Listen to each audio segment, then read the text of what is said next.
In the fractured worlds of withering waves, where sound and silence intertwine, the Frenodians emerge as the most formidable manifestations of humanity's collective despair and turmoil. Born from the Lament, a cataclysmic event that shattered the fabric of reality, these entities are not mere monsters but reflections of humanity's deepest fears and sorrows. The Frenodians' ultimate goal remains to be simple, and it doesn't need any complications behind it. Their goal is to cause the permanent suffering of humanity, serving as a painful reminder for their sorrows and fears, endlessly killing any hope they still have after the Lament. So in this world of countless frequencies, the Frenodians stand as a testament to the darkness within humans, giving this sort of symbolism that the greatest threats are often those born from humanity's fears and failures. And in this video, we are going to dive deeper into that. So then, what are Frenodians? Well, to start, the word Frenodian was derived from the term Threnody, meaning a song, poem, or piece of music composed as a tribute to someone who has died. It acts as an emotional release or a communal grieving for a particular person that passed away. In Wuthering Waves, Kuro used the meaning of the word as the inspiration in creating these gigantic otherworldly creatures. They would act as a manifestation of mourning, fear, and suffering. Not only are they meant to be one of the main antagonists for Wuthering Waves, but are also there as humanity's psychological scars, expressing the trauma the humans got from the first Lament and how it continues to echo throughout the planet. So now, are Frenodians similar to Tacit Discords? Well, in general they are Tacit Discords, but unlike your standard TDs that attack primarily out of aggression, Frenodians have the capability of acting beyond their usual impulses. They can make plans, amplify the effects of the etheric sea or the dark tide, and can create their own army of Tacit Discords. They also have a telepathic link between them, hinting that Frenodians have a form of a collective mind or consciousness. Now, if you want to know more info about Tacit Discords and why they attack any humans that they see, I suggest watching our video. Anyways, on to the next question. Can Frenodians be killed? Now, if we recall the quest during version 2.2, from there we met with Imperator and mentioned this line: "The Frenodian cannot be undone while civilization endureth, even it knows not the means of its own destruction." Simply put, Frenodians can't be destroyed or permanently killed, as long as humanity exists. Wait, but why? Now, to answer that, I think there's an interesting concept that Kuro used for this narrative role of the Frenodians, and it's from Carl Jung's psychology theory of the shadow. So to break it down, Jung explains that the shadow is the part of a person's personality that they don't want to see. It's sort of like your inner dark side, but it's not necessarily evil, it's just the parts of you that your conscious mind refuses to believe or acknowledge. Now, why is this important? Well, Jung further mentions that the shadow doesn't disappear. It shows up in outbursts, projections like blaming others for traits you dislike in yourself, or self-sabotage. So if it doesn't disappear, what then should you do? Well, Jung believed that by facing your shadow, like having to accept and understand those hidden parts of yourself, it then leads to personal growth, healing, and wholeness. To summarize, having this shadow doesn't mean that it's bad. It's completely normal, since it's part of what makes us human. However, Jung's message behind this theory is that we humans should not fight it, but rather understand it. So by facing your inner fears and darkness, you become more complete and real. Now, how does this relate to the Frenodians from Wuthering Waves? Well, Frenodians represent the shadow in the game's narrative. They are the manifestations of repressed human trauma and emotion, and this explains why they can't be permanently killed or die entirely. After a Frenodian is defeated, its influence continues to linger, and after some time, it may revive, reflecting the ongoing nature of humanity.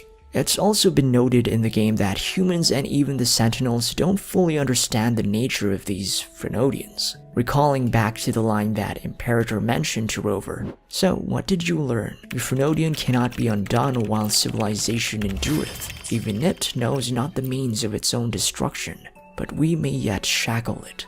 So from this, the inability to permanently destroy Frenodians draws a central theme in the story of Wuthering Waves: the persistence of human fears and inner conflicts. Simply put, they aren't just for the drama of the story, but also a way to dive into the complexity of the human mind and the lasting impact of a shared trauma. Now, speaking of the central theme of Wuthering Waves' story, have you ever considered why Rover can gain additional powers after encountering a Frenodian? When it comes to Rover, many players believe that they symbolize humanity's will to resist. But what if I tell you that Rover is actually simply humanity's will itself? Now, you see, that idea could explain why we can absorb the powers of certain Frenodians, who are the shadows of the human mind.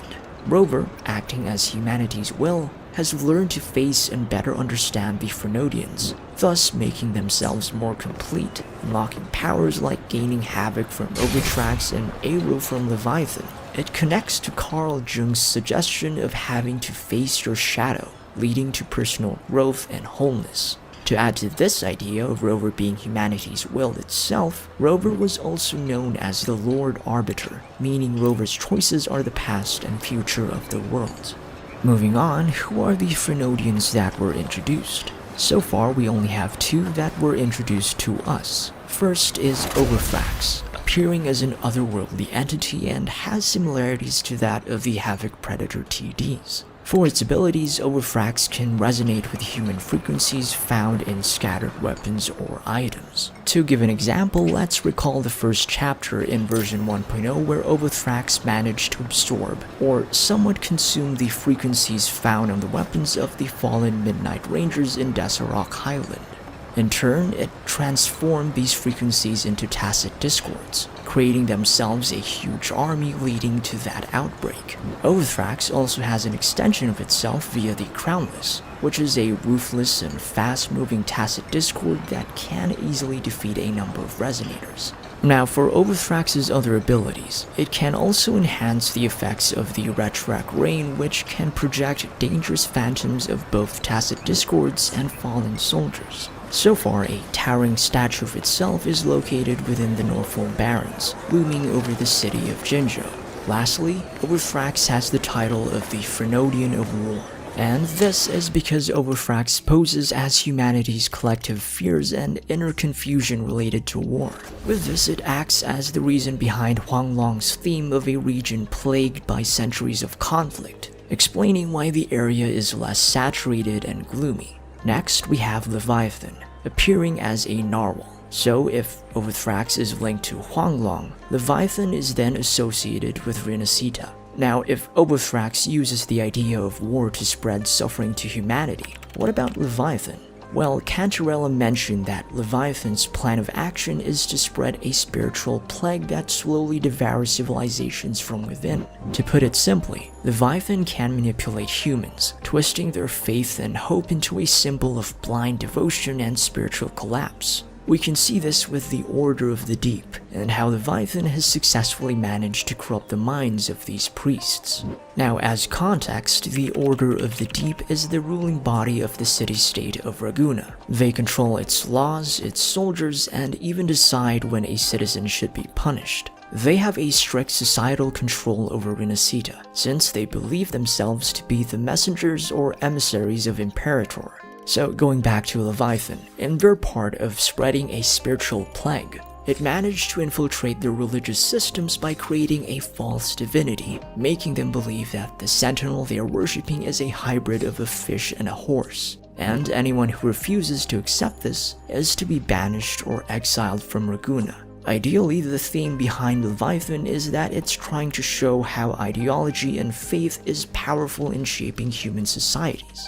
This explains that line mentioned by Cantarella. Because the Threnodians' invasion of Raguna has long since concluded. Meaning it has already finished its mission. For its location, we currently don't know where it has gone off to after we removed its frequency from Imperator's body. So with that, these are the Frenodians we know so far. Now, did you notice anything interesting behind the themes for these Frenodians? It's that they seem to interpret the four horsemen of the apocalypse. Now do take note that this is just a theory, which I got from this Reddit user. To explain this theory, we have the 4 horsemen of the apocalypse taken from biblical beliefs. They each represent pestilence, war, famine, and death. Now these happen in order, with pestilence or plague coming first, followed by war, and so on. So if Overthrax spreads war and Leviathan spreads a spiritual plague, the next Frenodians we could encounter might be centered around the themes of famine and death. In addition to this theory, if we recall Cantarella's line saying that Leviathan's spiritual plague started long before Overthrax appeared in Huanglong, this means that the order of pestilence, war, famine, and death that I mentioned earlier could happen for the story arc of these Frenodians, with pestilence, or in other words, plague, coming first to the people of Raguna, then war to the people of Jinzhou. The next region, the New Federation, hinted to be inspired from cyberpunk themes, could have a Frenodian linked to that of famine. With the Frenodians done, let's move on to the Sentinels. So if the Frenodians symbolize the deepest fears and worries of humanity, Sentinels act as the embodiment of humanity's guides and guardians. Now with the term Sentinel, it simply means a person who guards and keeps watch. In the game's lore, they are ancient beings, also known as Oracle Engines, that somewhat stand as the last line of defense between humanity and their extinction. We only know of Jua and Imperator as the Sentinels for Jinzhou and Renacita respectively. Other than that, each Sentinel is also bound to a Resonator, a chosen individual who forms a symbiotic bond with the Sentinel, amplifying their powers. This bond is considered a sacred one, and to break it would result in the destruction of both the Sentinel and the Resonator. This chosen or appointed Resonator is somewhat the anchor for these Sentinels. Take note that only Sentinels can have their own appointed Resonator, and this doesn't apply to the Frenodians. The only reason how Leviathan managed to have its own Resonator is because when Imperator merged with Leviathan to learn more about their secrets, Leviathan also attempted to gain knowledge from Imperator. In doing so, Leviathan learned about creating its own Resonator, and as a result it gave birth to Fleur-de-Lis. But since Imperator and Leviathan had merged into one, Fleur-de-Lis also became the appointed Resonator for both of them.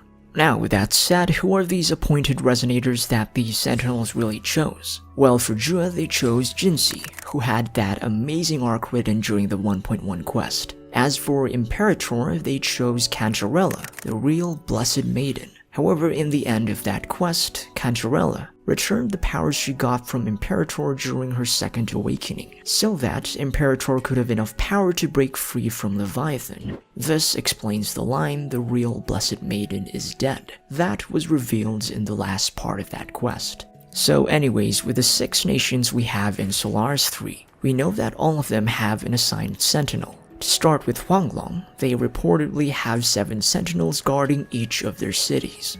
Yang Yang mentions that each of their Sentinels take the form of a Long and were once a single entity up until it split itself apart into 7. So far, we only know of the name for 2 of Huanglong's Sentinels, being Jue and Xin.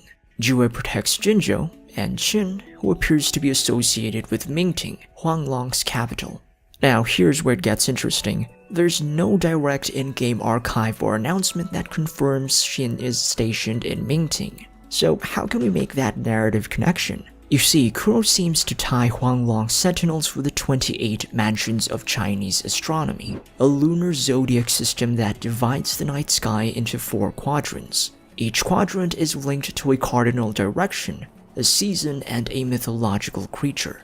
Huanglong's 7 Sentinels align with the Eastern 7 Mansions, which fall under the protection of the Azure Dragon. These 7 mansions act as the Azure Dragon's body parts. This includes the horn, neck, root, room, heart, tail, and rear. So how is this related to Huanglong's Sentinels? Well, Jue corresponds to the horn, the forward-facing leader of the Eastern 7 Mansions, which fits their placement in Jinzhou, Huanglong's first major city that the player visits. As for Xin, Their name translates to heart, which is why they will likely represent the spiritual or political center of Huanglong and Mingting. So with that said, what are the Sentinels' abilities? Starting with Zhe, whose element is Spectro. They are a majestic being with the ability to manipulate time. They can either wind back time, speed up time, or even stop time. Now, from version 1.1, their most notable act was the resurrection of Jinzi, a young child who later became the magistrate of Jinzhou and soon inherited Zhu's temporal mandate, becoming its chosen resonator. Next, we have Imperator, the Sentinel of Renacita. The Imperator appears as a Pegasus and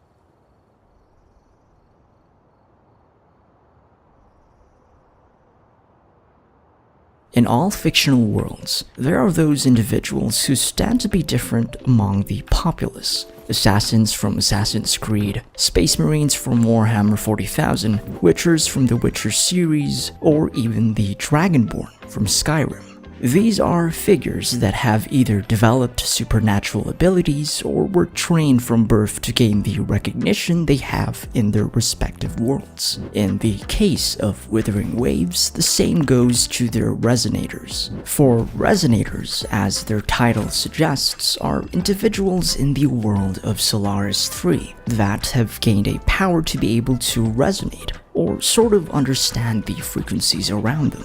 From my previous video, I mentioned that this fictional planet of Withering Waves has revolved around sounds and frequencies due to the lament. The world's natural laws turn to frequencies, making it the central aspect of existence. Since then, humans have been able to adapt to the conditions, and some even rose up to gain special types of powers. So how does one become a resonator? Now, in becoming a resonator, a person will first undergo a process called awakening. This is a universal experience, felt during a certain event in their life. It can be during their birth, their teenage years, or even adulthood. What's important is that they will go through a powerful experience from where they are deeply connected. It could be either a certain object, a piece of information, or a traumatic moment.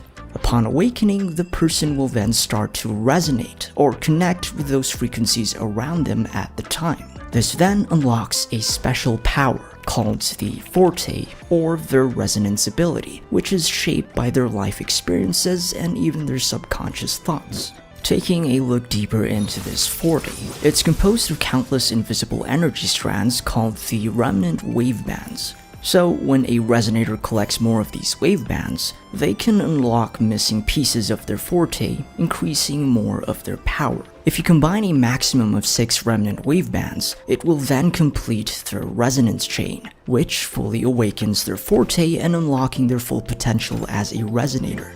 In the game's mechanics, this waveband is a copy of the character you pulled for. We can see these wavebands when we go to the banner shop. With that, the more you get a copy of the character, a maximum of 6 copies, you'll get a full chain of their abilities and thus deal more big damage. To relate it to Genshin's terms, let's take Kazuha as an example. Awakening is similar to that of when Kazuha got his vision, giving him control of one of the elements. Forte for how Kazuha uses Anemo as his power, and the waveband for Kazuha's constellations. As you reach his C6, the more he gets stronger. Now, I also want to add that when a person finally becomes a resonator, other than gaining powers through their Forte, they will also have a resonance spectrum pattern, or RSP. It's sort of like a fingerprint that shows the kind of power they have, how their abilities might evolve or interact with others, or how they behave.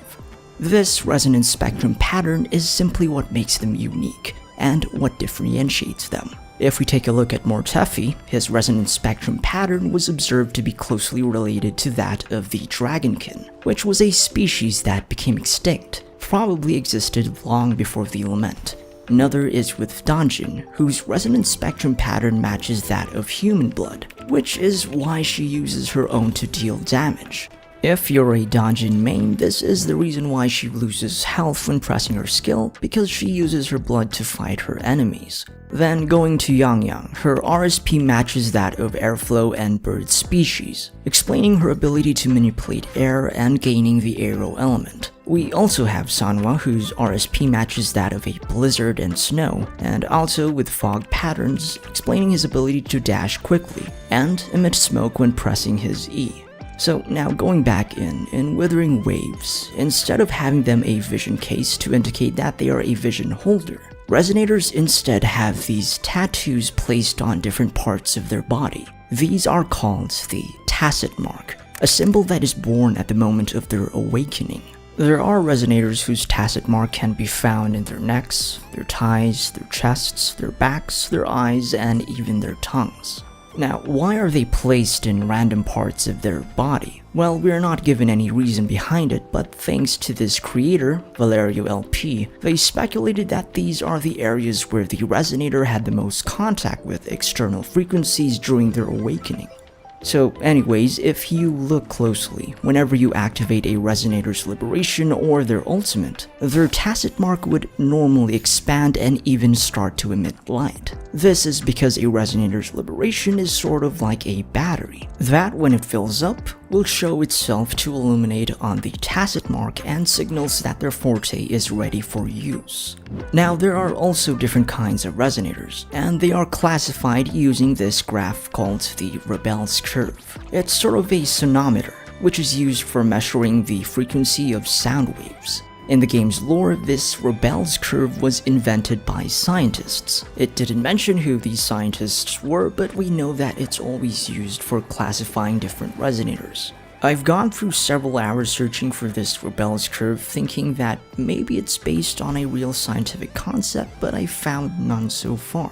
If you have any idea on what this Rebel's curve is based on, just let us know in the comments. Anyways, using this Rebel's curve, it shows the different frequencies within the resonators, and even shows how their waveforms fluctuate similar to that of a water level. So, as an example, if the Rebel's curve shows that a resonator's waveband has a gradual, stable rise, they are then classified as a natural resonator. Characters such as Brand, Chongli, Lingying, Taoqi, Yangyang, Yuanwu, Jianqin, and Calculator all fall into this category. Next, if a resonator's waveband shows a steep rise in the middle section, it is classified as a mutant. Whenever you activate a resonator's liberation or their ultimate, their tacit mark would normally expand and even start to emit light. This is because a resonator's liberation is sort of like a battery, that when it fills up, will show itself to illuminate on the tacit mark and signals that their forte is ready for use. Now there are also different kinds of resonators, and they are classified using this graph called the Rebel's curve. It's sort of a sonometer, which is used for measuring the frequency of sound waves. In the game's lore, this Rebel's curve was invented by scientists. It didn't mention who these scientists were, but we know that it's always used for classifying different resonators. I've gone through several hours searching for this Rebel's curve, thinking that maybe it's based on a real scientific concept, but I found none so far. If you have any idea on what this Rebel's curve is based on, just let us know in the comments. Anyways, using this Rebel's curve, it shows the different frequencies within the resonators, and even shows how their waveforms fluctuate similar to that of a water level. So, as an example, if the Rebel's curve shows that a resonator's waveband has a gradual, stable rise, they are then classified as a natural resonator. Characters such as Brand, Chongli, Lingying, Taoqi, Yangyang, Yuanwu, Jianqin, and Calculator all fall into this category. Next, if a resonator's waveband shows a steep rise in the middle section, it is classified as a mutant resonator. Baizhi, Carlotta, Qixia, Danjin, Jian, Mortefi, Sanhua, Shangliao, Youhu, and Zani are all mutant resonators. For the third one, if the Rebel's curve shows a periodic rise in the resonator's waveband, it then classifies the person as a congenital resonator. The ones we have for this category are also Encore, Jinzi, Lumi, Verena, Yunlin, and Zashi. Now, these three are the major categories we have for resonators, but there are some special cases that also apply, such as artificial resonators. The only ones we have that falls under this category is Camellia. Still, I didn't mention Rochia, Shorekeeper, and Phoebe, and this is because their bio doesn't show which type of resonator they are. I could only guess that Rochia could fall under the natural resonator and Phoebe being a mutant resonator. As for Shorekeeper, due to the lack of data presented in her examination report, we don't know which type of category she falls under. It's possible that she is a congenital resonator, since she gained her forte from early childhood, but I'll let you guys share your thoughts in the comments below. Now, if you begin to read your characters' different examination reports, we can find a different report below, called the Overclock Diagnostic Report. This part of their profile shows how they are prone to a condition called overclocking. So, what is overclocking? Overclocking is when a resonator's mental capacity is pushed beyond normal limits. They may lose control of their forte, causing an overflow of resonance energy and even damage their bodies. So with this, scientists have established a comprehensive overclock diagnosis process to accurately predict potential risks of overclocking within the different resonators. Simply think of it as being in overdrive.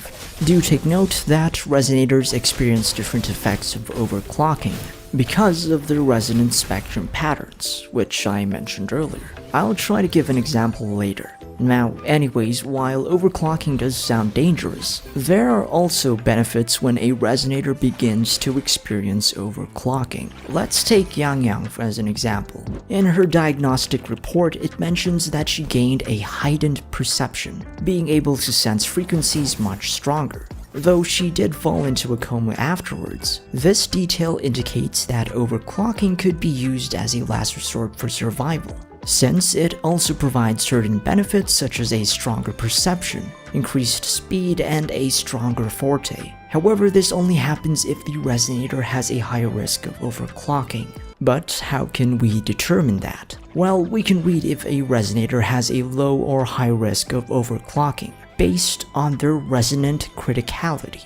It's simply just a graph with the x-axis representing the critical level, while the y-axis showing the stability level. So if a resonator has a high critical level, the effects of overclocking on their body will cause more damage as compared to resonators with low critical levels. For stability level, the higher it is, the safer they are from the risk of overclocking.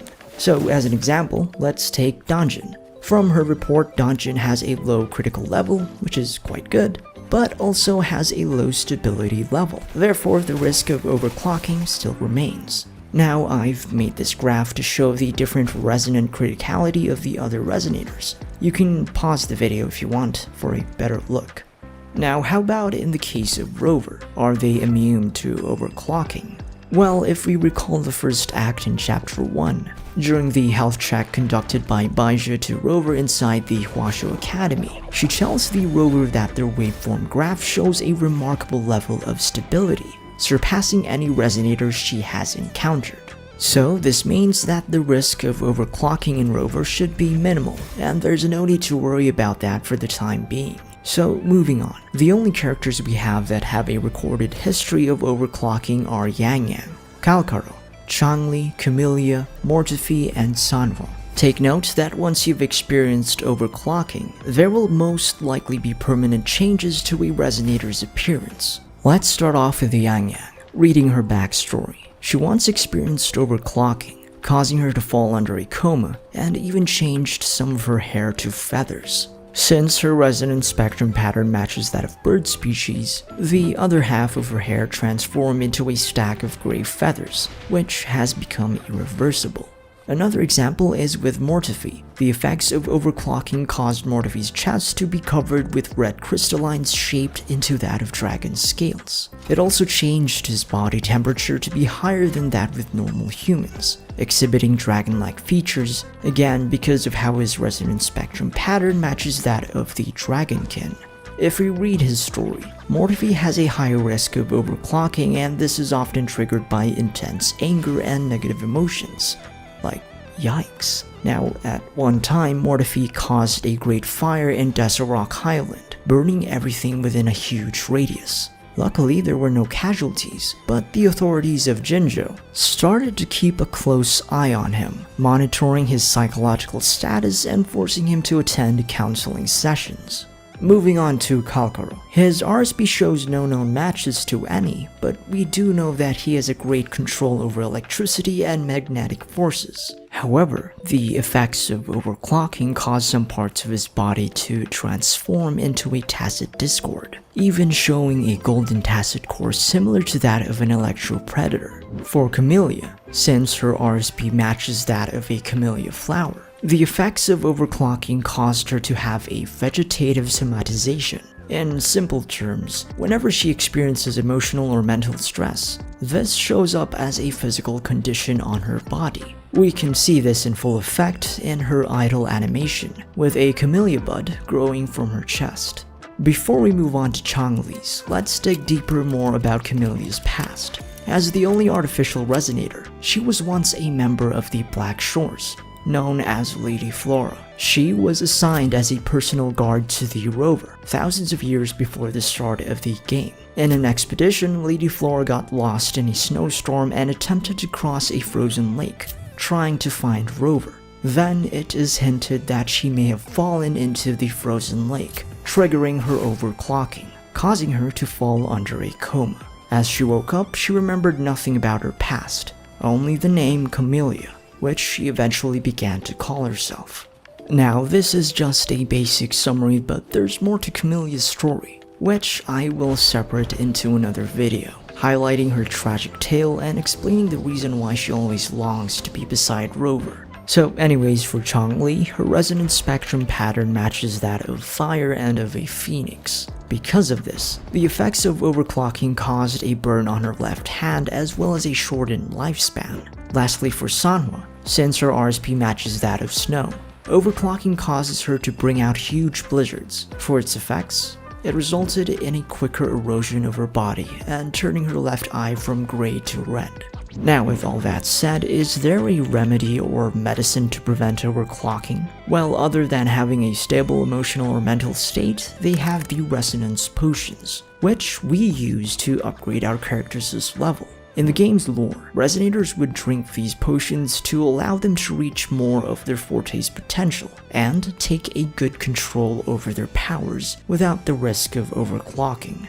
But who created these resonance potions? Now, all we know is that a powerful resonator made them, and if we could guess who this could be, it's likely to be our protagonist, Rover, since they were titled as the first resonator. For reference, this was highlighted from the archives inside the Hwashu Academy. Lastly, being a resonator is not exclusive to our playable characters. We also have resonators as NPCs such as Fulmi, Nyarla, and even common enemies such as the Exiles. We can see an example of an exile resonator with these two, and it's plainly shown that they exhibit some powers. For the upcoming resonators such as Cartithia and Lupa, what do you think about which category they will fall into? For me, I think Cartithia will be a congenital resonator while Lupa will be a mutant resonator. Still, we'll just have to wait until they are released in version 2.4. So here, these are basically all of the lore behind the resonators of Withering Waves, and it's nice to know how Kuro integrated the lore with the game's mechanics, even giving an explanation as to why they become stronger when we activate their resonance chains or how we level them up to 90. So anyways, that's all I have for this video. I honestly didn't expect it to be this long, but I just wanted to share a complete read into the lore behind resonators. I also want to mention that I read some of our comments on our previous video, and we really appreciate your support. We will also be sure to take your suggestions and improve our videos for the upcoming day. In the fractured worlds of Withering Waves, where sound and silence intertwine, the Frenodians emerge as the most formidable manifestations of humanity's collective despair. In the fractured worlds of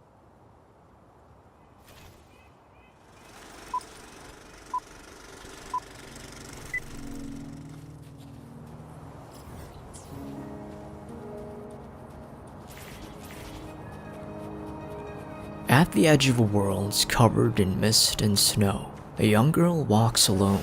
She carries no sword and no name. What she carries is more fragile. She carries a promise. Born from death, this young girl should not have continued to exist. Her mother died during the chaos of a tacit discord attack on Jinzhou. The child she bore died with her. But time, like memory, can be bent, if only slightly. And Jue, the sentinel who watches over Jinzhou, heard something in the silence, a heartbeat that hadn't quite stopped. So Jue turned back the clock, just enough for life to return, and in that moment, Jinzi was reborn. Not just as a person, but as a bond, a living tether between a human and sentinel, between duty and prophecy.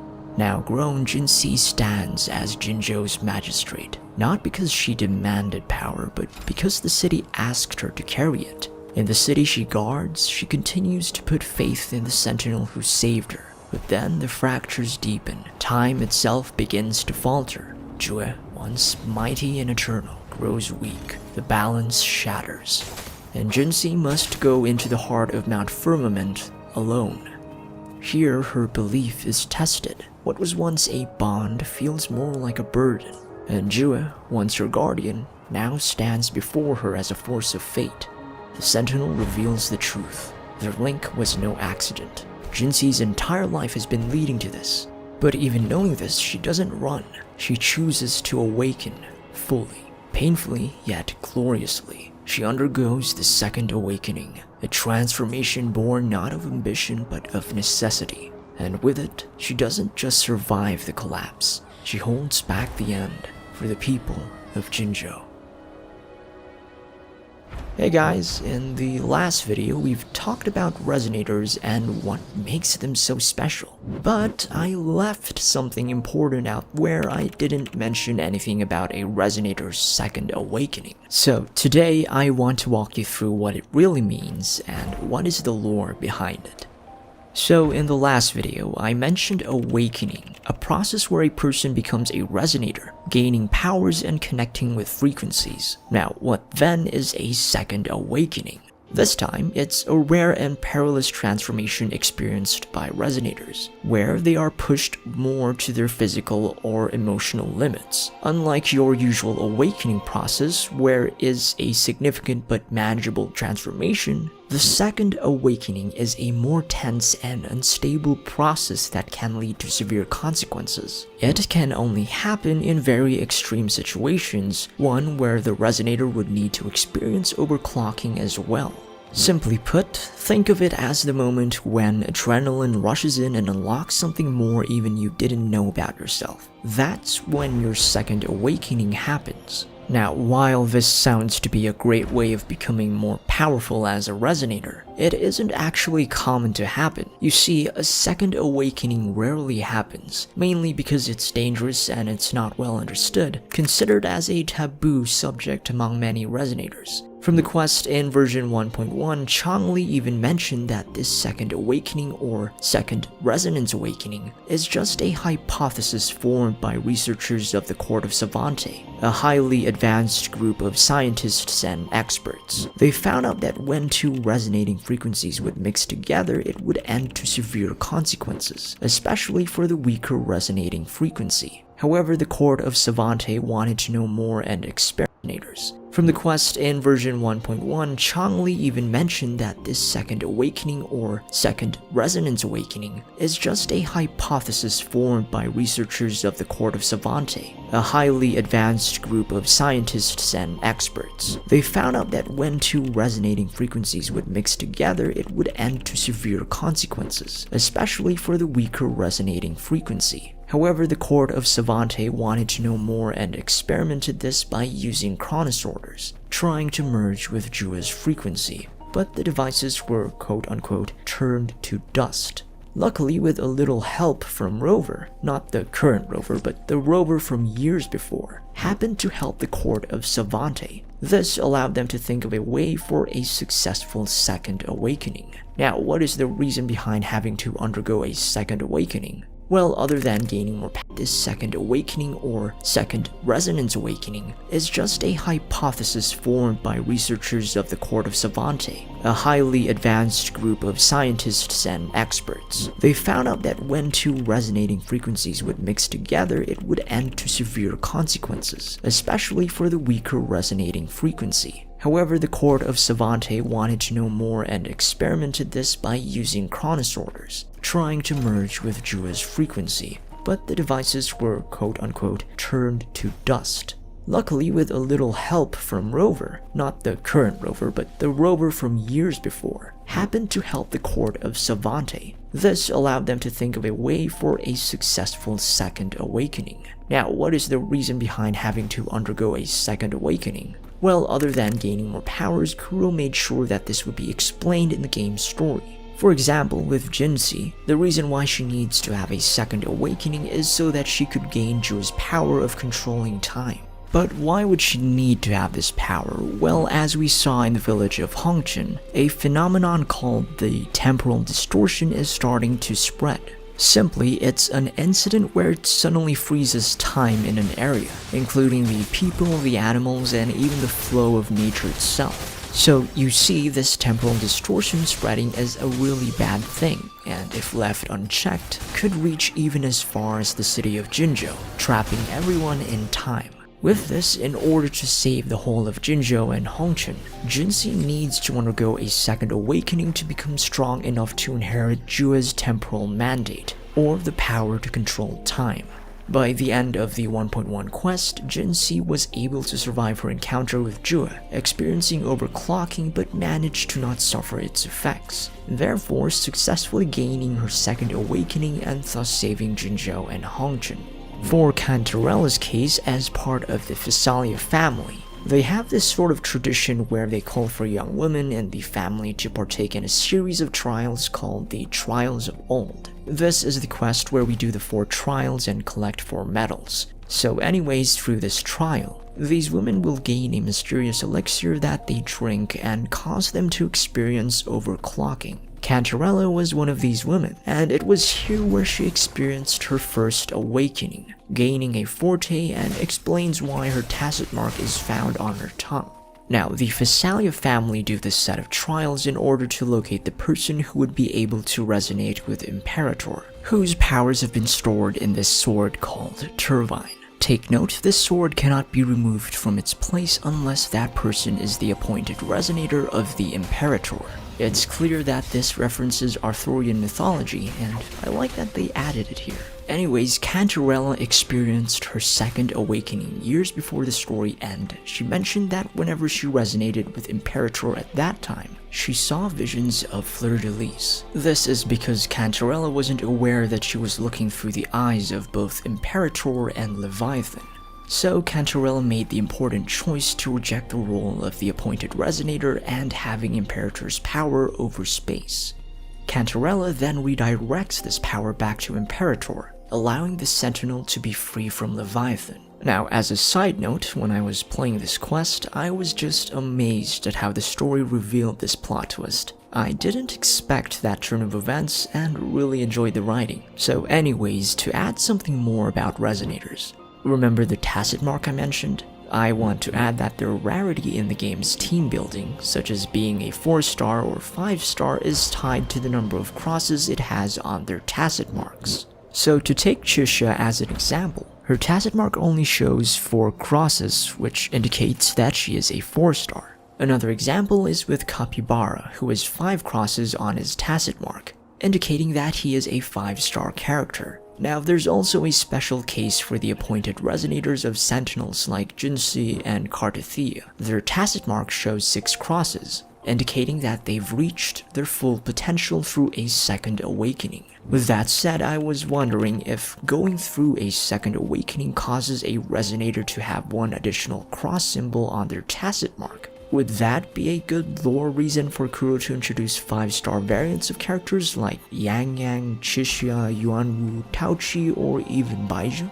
From a business standpoint, that could give Kuro more traction with their revenue if they decide to release a 5-star version for Yang Yang. since it's curious as to why she is the cover image for the game. It's also good from the game's narrative standpoint, since it ties in with the lore and how a second awakening works. Now, anyways, another thing I want to add is that Kuro gave attention to even the tiniest of details when designing the resonators. You see, when a resonator's liberation is low, their tacit mark will appear to be faint, sort of like a whisper. But as the resonance liberation grows, it expands, just like sound waves at full volume. It's a visual cue, a sign that their forte is ready to be used. Lastly, in the game's story, the Fraxides, a faction known for their controversial experiments, led by characters such as Frolova, Scar, and Cristoforo, have shown interest in the Second Awakening, possibly seeking to harness its power for their own purposes. Frolova even mentions that by using the Second Awakening, they will be able to tap into powers that could rival the Sentinels. This hints that this Second Awakening is far more important for the story than we ever thought. So anyways, that's all I have for the Second Awakening of Resonators. If you have any more confusion about it, just let me know in the comments. With that, I still want to thank you very much for watching. My name is Clementine, be safe and stay tuned.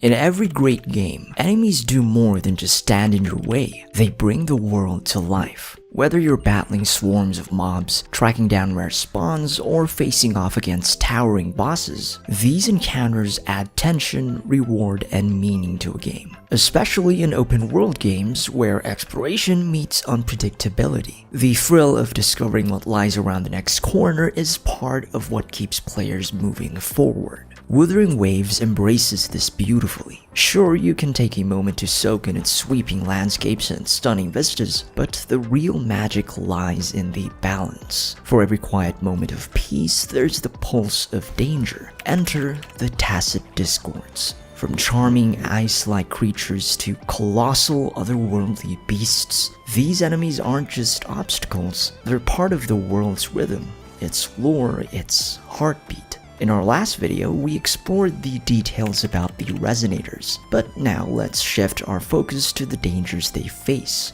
Who or what are Tacit Discords? What drives them? And why do they matter? As I was digging the lore for these Tacit Discords, it turns out that there's more to these enemy creatures. They're tied to a deeper narrative with unique terminology, haunting design, and a mysterious hierarchy of power. So with that said, let's dive right in.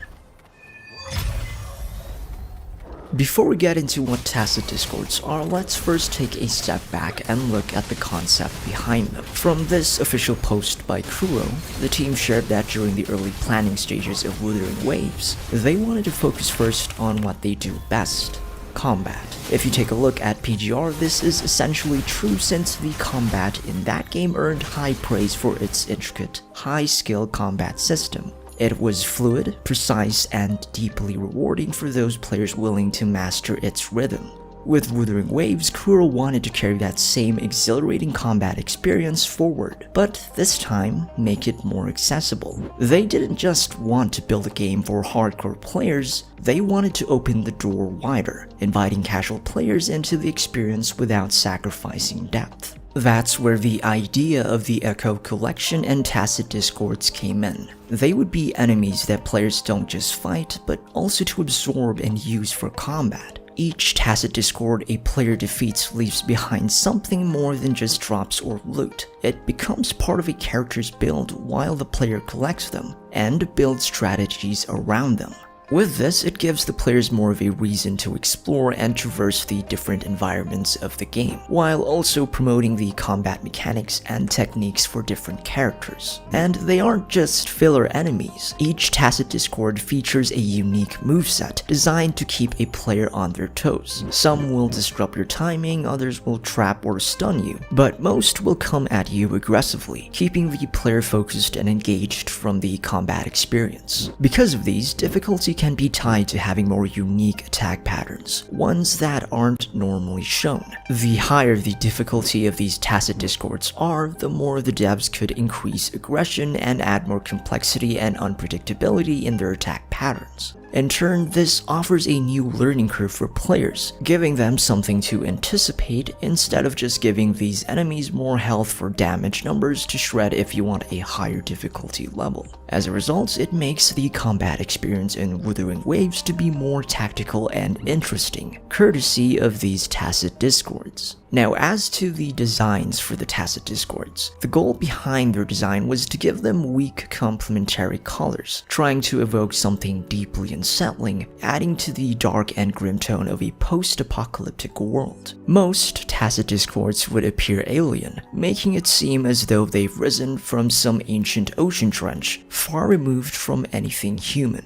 Others were taken from animals or machines, merging organic and artificial forms into something entirely new and deeply wrong. The devs also mentioned that there would be one thing that ties them all together: the black and yellow spikes growing from random parts of their body, indicating that once you see it, they are then easily identified as a tacit discord. With that said, let's now go to its lore. What are tacit discords? Simply put, they are living beings made of chaotic frequencies that were formed during the first lament. So instead of cells making up their body, think of it being sound waves instead, since all forms of matter in Solaris 3 have been turned to frequencies. So is there any reason why they attack people on sight? According to the lore, they aren't just mindless monsters. There's a purpose behind their aggression, and it's that they constantly seek out other frequencies to feed on in order to survive. This includes the residual frequencies found inside humans and resonators. They desire nothing more than to consume these frequencies to sustain their existence. So if they are successful in feeding on these frequencies, like for example, they happen to consume a passing human's residual frequency, they will start to inherit the emotions, memories, and the personality of that person.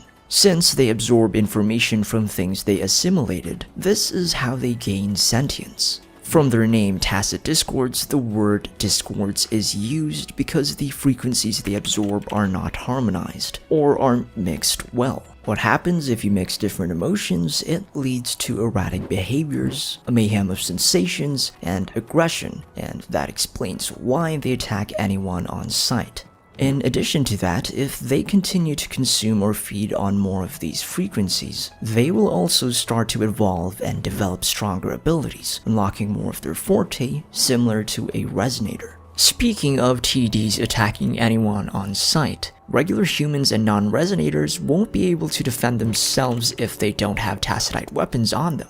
Now, you see, conventional weaponry such as normal guns are not very effective against TDs. Simply put, TDs can only be killed effectively by using these various types of tacitite weapons we have in our backpacks. If a tacit discord is killed, they will leave behind a frequency, which can appear as a phantom of themselves. This is called a reverberation, and from the term, it means a sound reflection when the sound waves hit an object. That's why, whenever we kill a TD, we hear a loud sound. It's the reverberation caused when they leave behind a phantom of themselves. After this, a person can then absorb this reverberation using their Pangu terminals, turning the frequency energy of that TD into an echo. This echo is another form of frequency that has been harmonized with a resonator. This explains why they can then be summoned to fight or perform certain functions, depending on the person who absorbed it. Aside from leaving behind a reverberation, tacit discords also have yellow tacit cores with unique shapes located on their bodies. These shapes help identify their characteristics and are used to classify which group they belong to.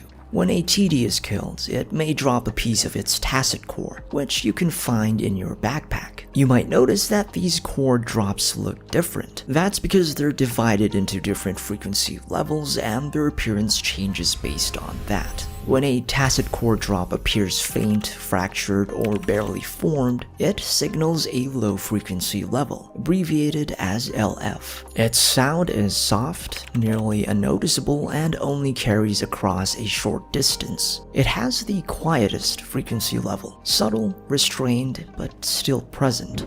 Then, as the core becomes clearer and more defined, resonating within the normal hearing range, it steps into the medium frequency category, or MF. This is the standard, somewhat has a balanced level. Now when the core sharpens, refined with clean deliberate edges, it enters the high frequency level, or HF. Here sound becomes more precise and commanding. It cuts through noise. It's no longer just heard, it's felt. Finally, the most strongest form, a tacit core that's not only whole, but layered and rich with sonic depth. This is FF, short for fortissimo, which is Italian for very loud.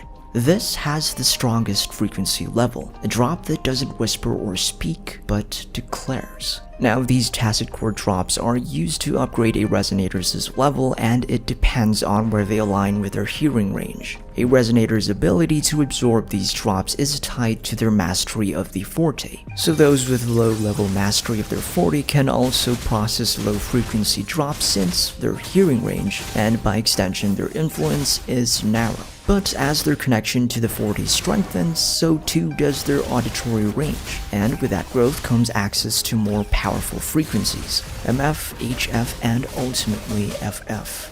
In short, the stronger the forte, the more expansive the sound, and with sound comes strength.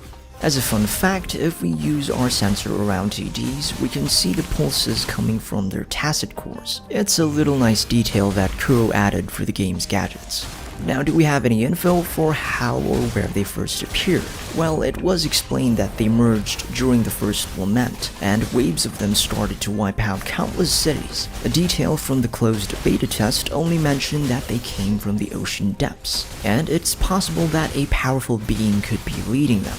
Other than that, we have nothing more. Anyways, similar to a resonator, tacit discords are also classified into different groups. This is based on what type of tacit cores they have and what behavior or shape they mimic. That can either be a human or an animal. Do they have mechanical limbs, or do they resemble other things on the planet? Now, the names of these groups are whisperins, howlers, tranquilites, clamorlings, and staticoids, terms all used to describe sounds. Now, what is the difference between these groups? Well, to start off with the whisperins, the tacit discords that fall into this group are the predators, rocksteady and chasm guardians, and these tambourinists. Now, you'll know if a tacit discord is a whisperin if it has a star-shaped tacit core and has a body eerily similar to a human's, having 2 arms, 2 legs, and an uncanny sense of emotions. Whisperins are basically those TDs trying to mimic the traits of humans since they stand on their 2 legs, imitate soldiers, and even use weapons. Now, why did I mention that they are trying? Well, imitation doesn't equal understanding. Let's take the crownless as an example. A whisperin that wears the full regalia of a knight, cape, armor, and all. However, while they do move or look like a knight, it still can never grasp the concept of chivalry and knighthood, rendering it instead as a ghost of endless warfare, or a powerful minion. Another example is this Tic Tac here, the TD we met during the Chusha village quest. This falls under the whisperin category because it mimics the voice of a child. Its words absorbed from lingering sound frequencies, innocent in tone, unsettling in intent. Now, if you haven't noticed, this is why whisperin TDs seem to appear mostly in areas that were populated by humans. We see a lot of them in the port city of Guishi, the Northful Barrens, and in Desert Rock Highland. Drawn to human frequencies, they feed off forgotten memories, repurposing lost artifacts and weapons left behind. Now, moving on to howlers. The tacit discords that fall into this group are the saurians, herons, hoochiefs, dreadmanes, roastrooms, chirpuff, and the hortois. Basically, these are the TDs that exhibit animal and plant life frequencies and also have a flower-shaped tacit core placed on their bodies, symbolizing their tie to organic life. An important tacit discord that falls into this group is the narwhal that appeared in the CBT-1 with a howler tacit core on its body. In contrast to whisperins, howlers are instead mostly seen in areas with no sign of human contact. They are found in forests, valleys, mountain ranges, anywhere that are off a regular human's radar. Next are the tranquilites. taken from the word tranquil, meaning calm or free from disturbance. These TDs have square-shaped tacet cores, engraved with layered terrace patterns. The TDs that fall into this group are the prisms, the Jun rocks, and the stonewall bracers. They love to consume the frequencies of the earth and other natural inorganic matter. They often mimic rocks and crystal formations, which is why we see most are made from these materials. Moving on, we have the staticoids, derived from the term static, which is the noise produced by a radio or any man-made electrical disturbances. Because of this, the tacet discords that fall into this group are the traffic illuminator, the carapace, and the auto-puppet scouts. We can see that these are TDs that evolved from man-made objects and are sometimes seen as parasites of the objects they're attached to. Their tacet cores are shaped to be similar to a circuit board, with a main component in the middle. Now, we can expect more staticoid TDs in the future that are in the shape of an airplane, since we saw an F-14 jet near Desert Rock Highland. Lastly, we have the clamorlings, derived from the term clamor, meaning a loud and confused noise. So far, we only have the mech abomination that falls under this group, and staying true to its name, it gives out a clamoring noise whenever we fight it inside the Court of Savante ruins. Now, have you noticed that tacet discords can be ranked based on the sounds they make? For example, whispers produce the lowest frequency noise, while clamors are the loudest. This supports the theory that the louder the sound or higher the frequency, the more dangerous the tacet discord will be. At the beginning of the game, we face whisperins, which are the least threatening. As we progress, we may encounter more powerful and dangerous enemies. Since clamorlings produce the loudest sounds, they could represent the highest threat level, possibly hinting at the climax or endgame of Wuthering Waves' story. I also want to add that in the main act of Chapter 1, we saw that Overthrax, the Fernodian of War, has summoned an army of mainly Whisperins using the frequencies left behind by the countless weapons of the Midnight Rangers, scattered in Desert Rock Highland.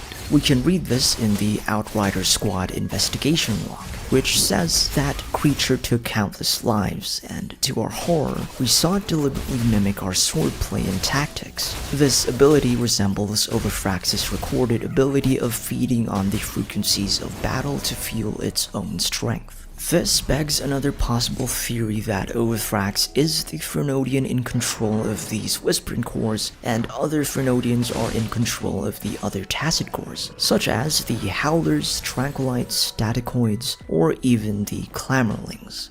Moving on, why is there a huge difference in the appearance of the enemies we fight in Huanglong and Rinasita? You could say this is just a design choice, but for its lore, Kuro also gave some explanation to it. This is because there are no tacet discords in Rinasita, unlike to the extent that Huanglong has. But why are there no tacet discords in Rinasita? Now, I read something from the old Codex of Holy Rituals, and it explains the history behind the nation. You see, Rinasita was once called the Realm of 1,000 Islands, and it was ruled by an entity appearing as a white steed with wings and a golden horn, named Imperator.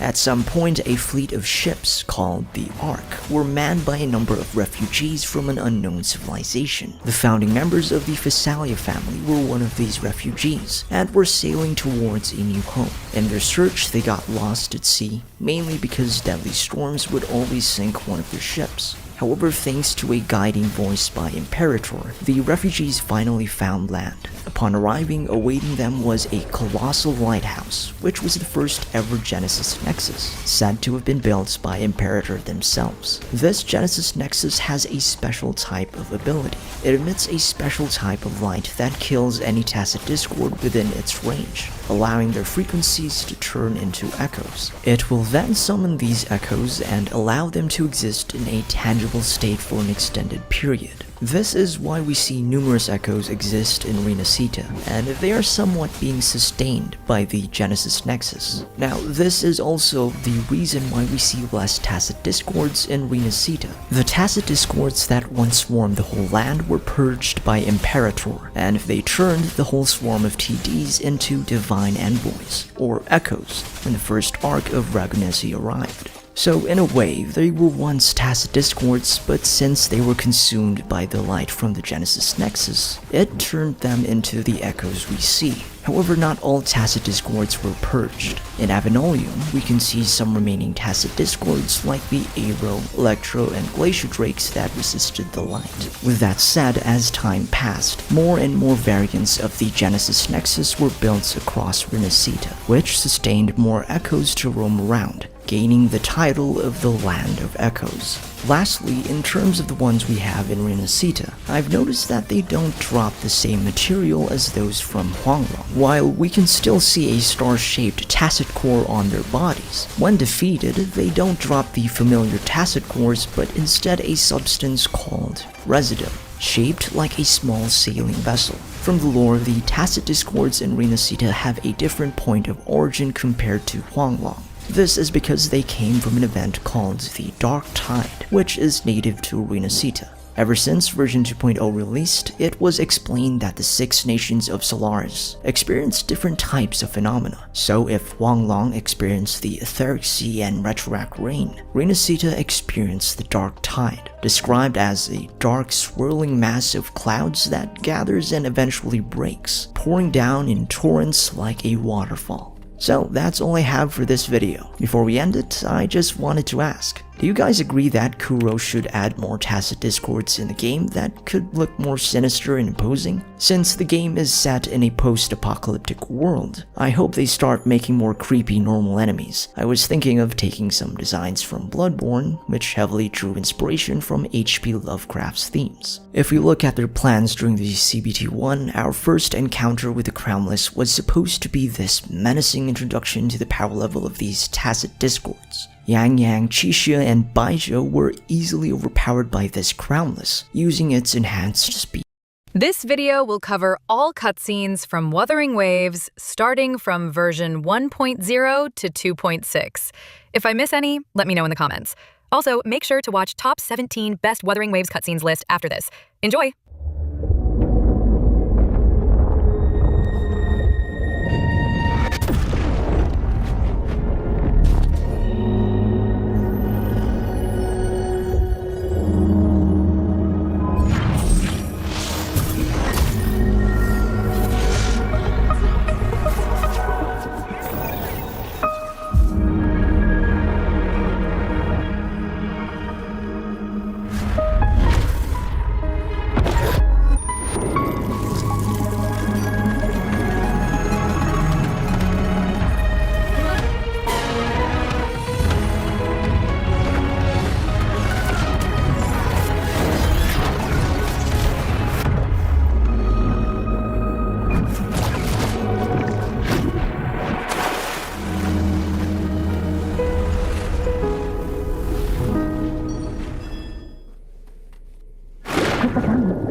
Breathing seems normal. Heart rate should be fast, I think. You're awake. Let me see. Thank goodness you're awake, or I'll have to try my last-ditch move. Emergency skills for junior patrollers. Lesson 1, CPR. Never did it on any living person, though. Just, yeah. Sorry. You just woke up, and here I am, chatting up a storm.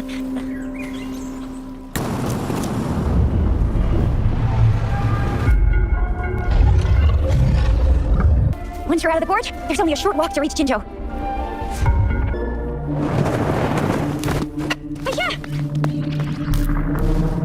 Aisha! We're in a dormant tacit field, right? Why did you come here by yourself?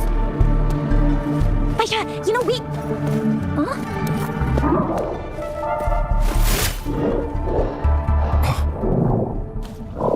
You're all right, it seems.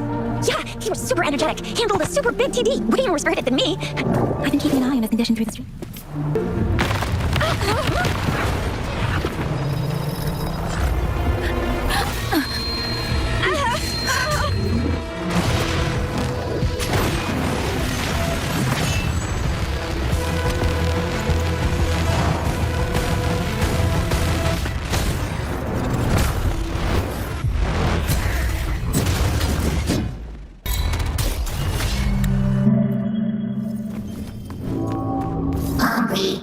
I'm starving.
the Xinhua, floor!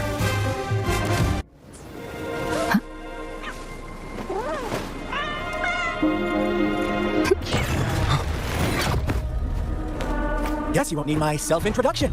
Oh, I spent so much time on it.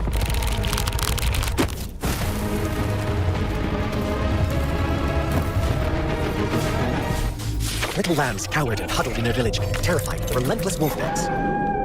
Until a shepherd arrived, bearing the gift of wishes and providing shelter and sustenance. Slowly, the shepherd gained control over the flock, and the lambs lived contented lives. But this is not the end of our story. The shepherd found a solitary black lamb in his flock and offered to grant any wish it desired. In exchange, he wanted one of its companions as a sacrifice. The black lamb refused, and it was shunned by its flock, left without shelter or sustenance. After the black lamb's exile, more lambs continued to vanish. The shepherd then blamed the black lamb for breaking the rules. He withheld his wish-granting power as punishment. From the very beginning, the lambs knew the risk of making wishes. They too could become sacrifices for those of others. But they always believed it wouldn't be them.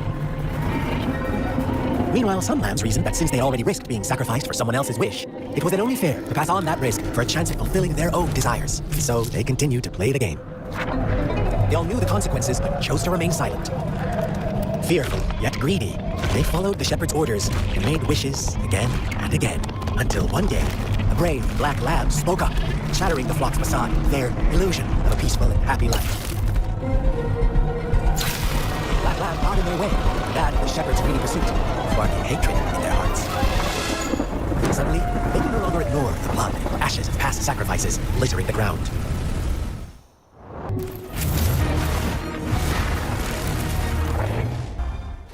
Thank you for leading the way, Rover. What a magnificent place to set foot in. Extensive, exhaustive. Oh, how I want to carve the place inside out and blow it all to shreds. Thought you'd seem a bit more surprised. I wonder why. So you've laid a trap for me.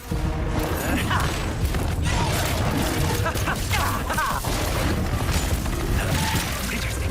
Do you really think you can trap me here? You will not escape.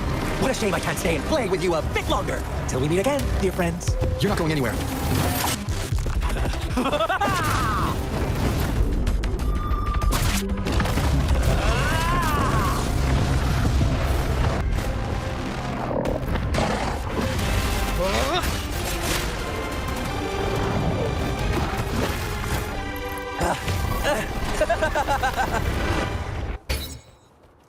Now I've retrieved the magistrate's message for me from the puzzle box.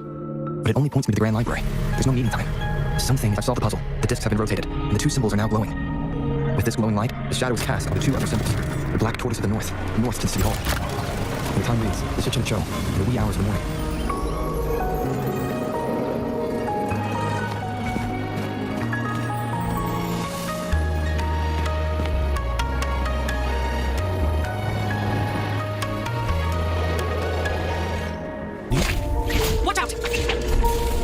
You are one of us, the Black Lambs, and you have been chosen to join us, ushering in the new world. Once you discover what you really are, you will come to us with no hesitation. Fraxidus awaits your arrival with open arms, and I look forward to that day in sincere anticipation.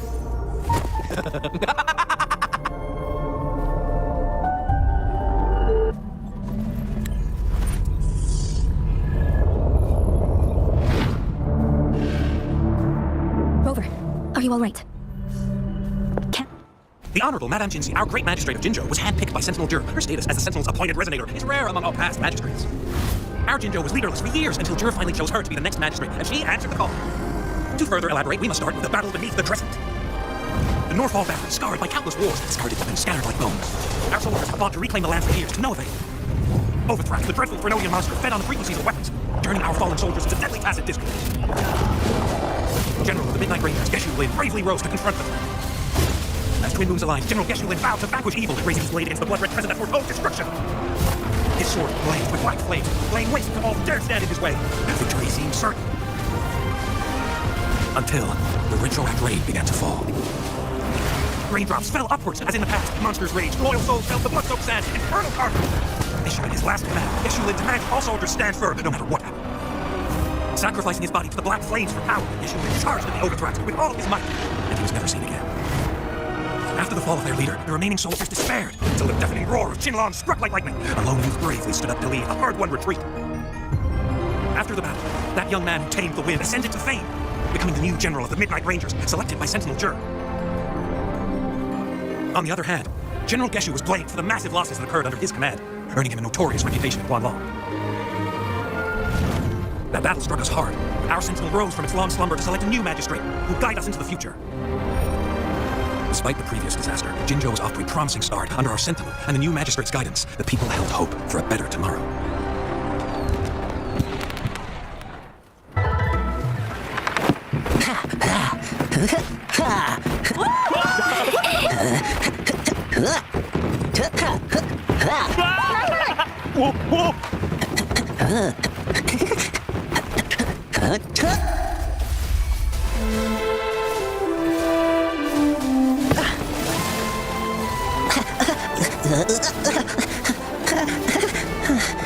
Someone's calling for help.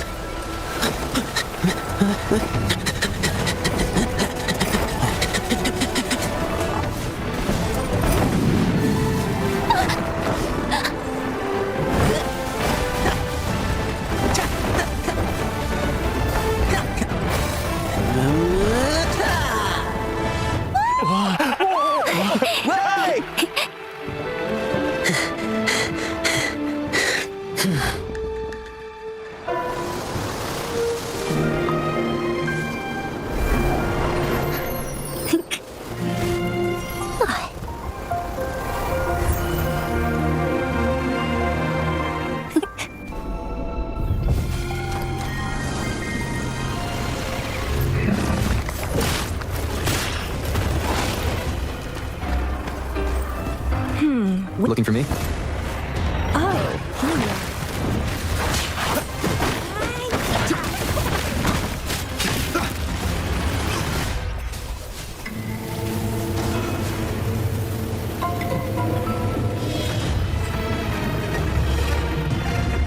I can feel something oddly familiar about you. My name is Camellia. Try not to let me catch you so easily next time. And she's gone. Huh. That was fast.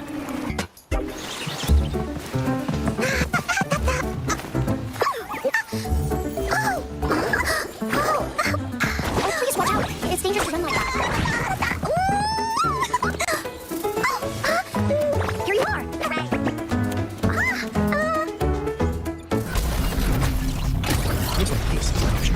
General Geshu Lin, we fight to protect what we cherish.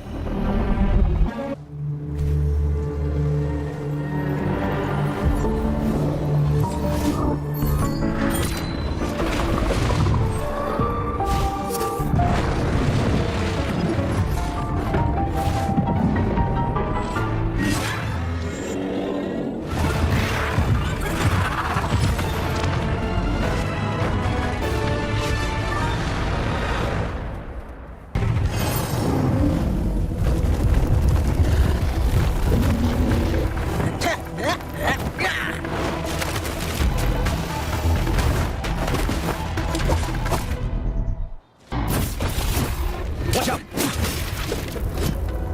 It's him, General.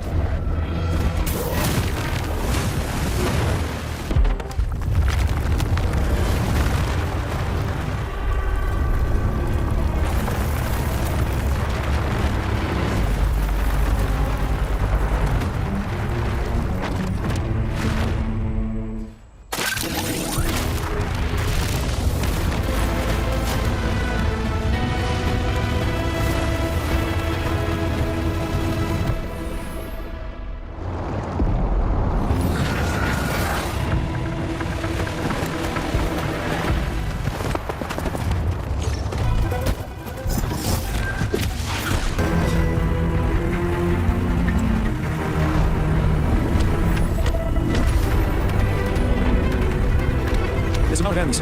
Cannot fire the disruptor again. Yang Yang, you...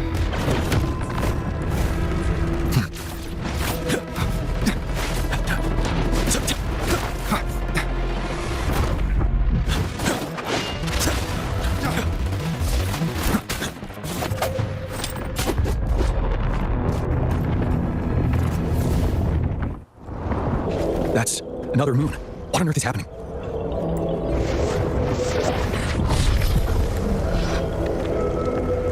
The Crownless. The Thrunodian has reconstructed its frequencies.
Food. I want food. Huh?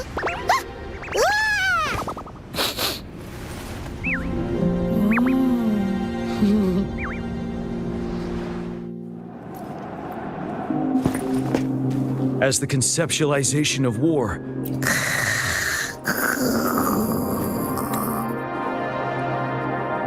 Rover, is that...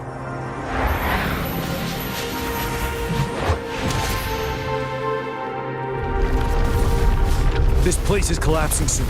Let's get out of here first. Gather round, I have a tale to spin. Our feather-haired maiden faces a horde of beasts. And just in time, a ray of light. Sunbeams burst through the clouds, banishing darkness out of sight.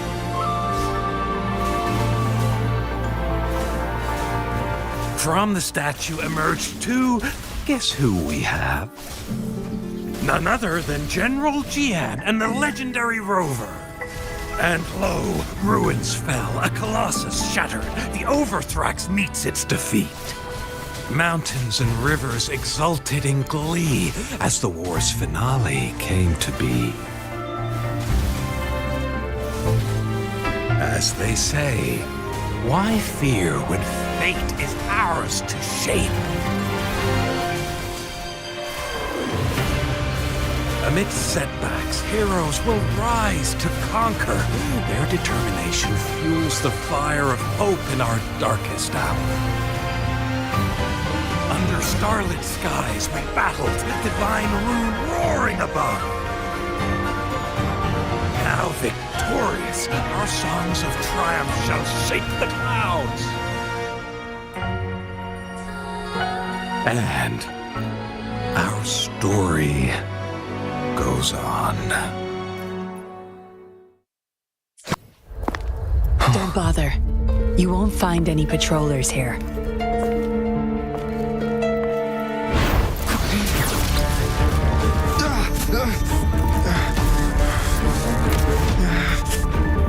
I told you before.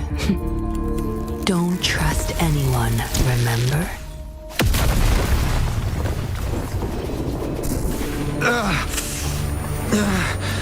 What a special specimen. Time to have my men taken back to the camp.